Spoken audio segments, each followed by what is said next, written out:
Time for our 4th of July special Media Watch. Nicholas Rushworth is here with stories with an American flavour and a very independent angle as well. Independence Day, don't you know, 4th of July.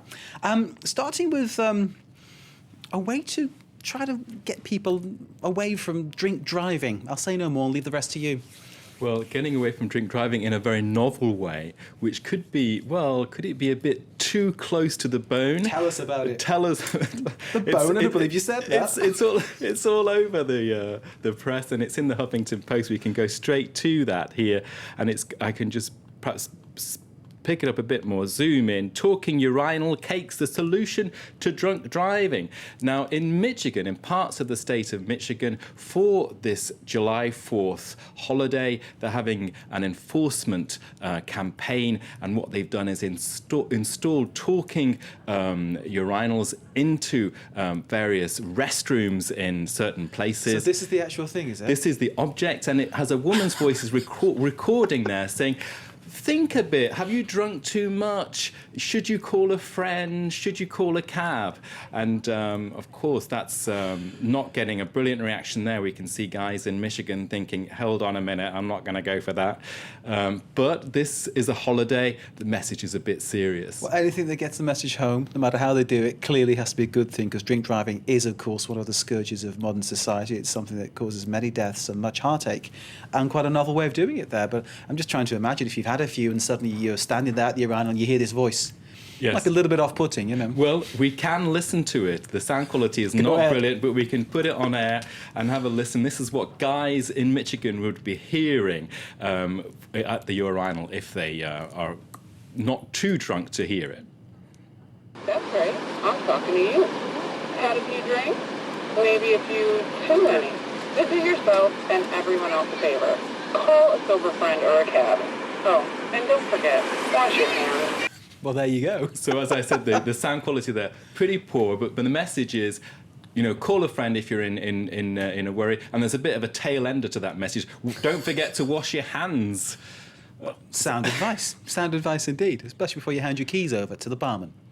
So this has been taken up by the press. I saw in the Australian paper, The Telegraph here has got that story. Of course, there's a big problem over there in Australia as well. Urinals speak to drink drivers. It's a big problem everywhere, isn't it, to be fair? It is, yeah, it is, of course. And the Australian paper there is pointing out that, well, this is humorous, you can take it humorously, but there is that serious message. And also it's pointed out that this is not a first. In fact, there have been other campaigns in other states in the US, but I thought it was quite interesting that for this 4th of July. Of course, it will be law here in France come November to have a breathalyzer kit in your car, so you can test yourself and decide whether to drive or not. So there you go. Yeah, indeed, there'll be two breathalyzers. Not quite as novel as that idea for the speaking urinal.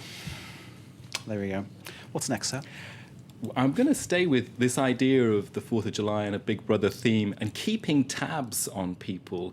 And the French online magazine Numerama, which looks at digital issues, is reporting on predictive policing that's underway in Los Angeles. And its reports here on a software called PredPol, which basically allows to bypass the human side of policing in various precincts, and it just puts in a software program that crunches all the data. So it will take in the location of a crime in the past, the type of crime, the time of crime, put in masses of data, and it's actually been very successful, producing a 25% drop in burglaries. So is this any more effective than, say, the old school idea of making a list of where all the crimes took place and then sort of working out on a radius from that? I mean, you said the statistics are a lot better.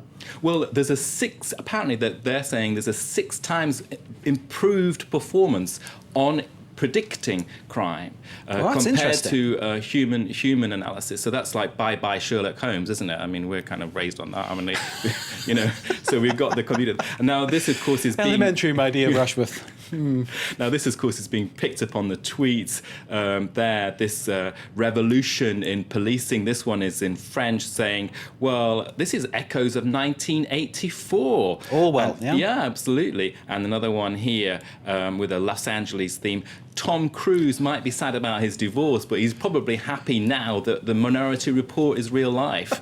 So that, of course, is all about predicting what the future in police. Nick, thank you very much. We need to leave it there, sadly. Nicholas Rushworth with Media Watch. Thank you, sir. Stay with us. We're having more news, some sport and some culture after the break. This is Live from Paris on France 24.